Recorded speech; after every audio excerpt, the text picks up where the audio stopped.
अर्जुन की तपस्या का प्रारंभ उस इंद्रकील पर्वत पर योग शास्त्र के अनुसार अपनी चित्त वृत्तियों का नियमन कर मुनियों जैसी वृत्ति धारण करने वाले उस पुराने मुनि नर के अवतार अर्जुन की दुष्कर तपस्या के क्लेशों ने नहीं सताया।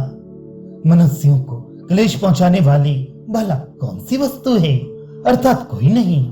इंद्रिय दमन को ही मुख्य मुख्य सुख के रूप में स्वीकार कर पवित्र गुणों से अपने पाप में अंधकार का शमन करते हुए पाप रहित अर्जुन प्रतिदिन अपनी उस विधि विहित तपस्या से दूसरों के संताप को दूर करने को ही मुख्य कार्य समझने वाले, अपनी कांति से अंधकार को दूर करने वाले एवं अपनी कमनी कलाओं से शुक्ल पक्ष में प्रतिदिन बढ़ने वाले चंद्रमा की भांति बढ़ने लगे और भी विवेक के उदय से तत्वों के विनिश्चय रूप गुण के द्वारा काम क्रोध आदि विकारों में प्रवृत्तियों को रोकने वाले निष्कंटक शांति एवं सुख उपभोग ने उस अर्जुन की तपश्चर्या में अनेक प्रकार का विघ्न पहुंचाने वाली विषय वासनाओं की अभिरुचि को दबा दिया।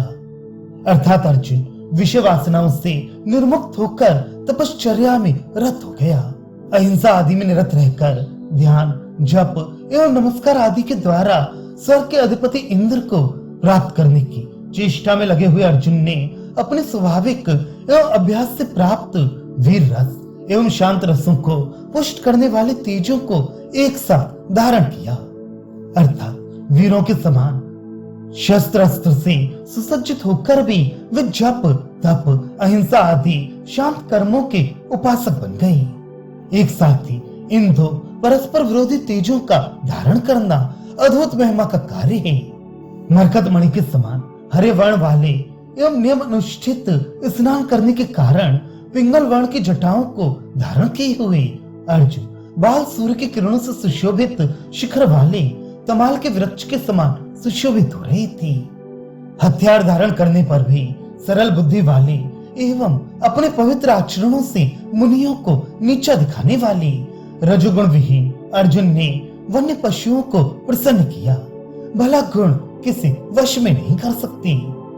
अर्थात चरित्र की शुद्धता ही विश्वास का कारण होती है, वेश अथवा परिचय नहीं।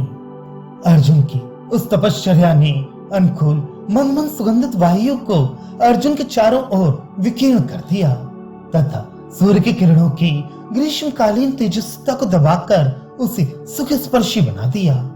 पुष्प चुनने के अवसर पर नूतन पल्लव रूपी अंजलियों को धारण करने वाले विशाल वृक्षों को नम्र बना दिया तथा प्रत्येक रात्रि में शयन स्थान अर्थात शैया बनने वाली पृथ्वी को कोमल तृणों से आच्छादित कर दिया एवं जल रहित बादलों से बरसते हुए जल बिंदुओं द्वारा धरती के धूल को शांत कर दिया।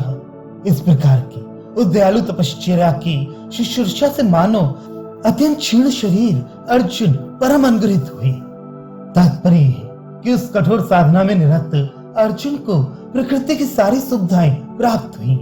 यद्यपि वह खुली धूप में रहती थी, पृथ्वी पर शयन करती थी, स्वयं वृक्षों से पुष्प चुनती थी और वह तपोभूमि धूल धक्कड़ से भरी थी, किंतु उनके तपोलीन होने पर सब असुविधाएं स्वतः दूर हो गईं। जैसे किसी दुर्बल दीनहीन व्यक्ति को देखकर कोई दयालु व्यक्ति उसके सेवा शुश्रूषा में लीन हो जाता है, उसी प्रकार उनकी तपस्या भी मानो उन पर दयालु हो गई।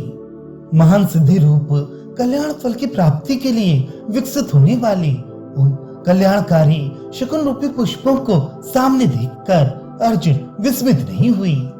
जितेंद्रिय लोग फल प्राप्ति के सूचक अनुभवों के होने पर भी अपना धैर्य नहीं छोड़ते, क्योंकि यदि विस्मय करते तो तब सिद्धि क्षीण हो जाती, जैसा कि शास्त्रीय विधान है।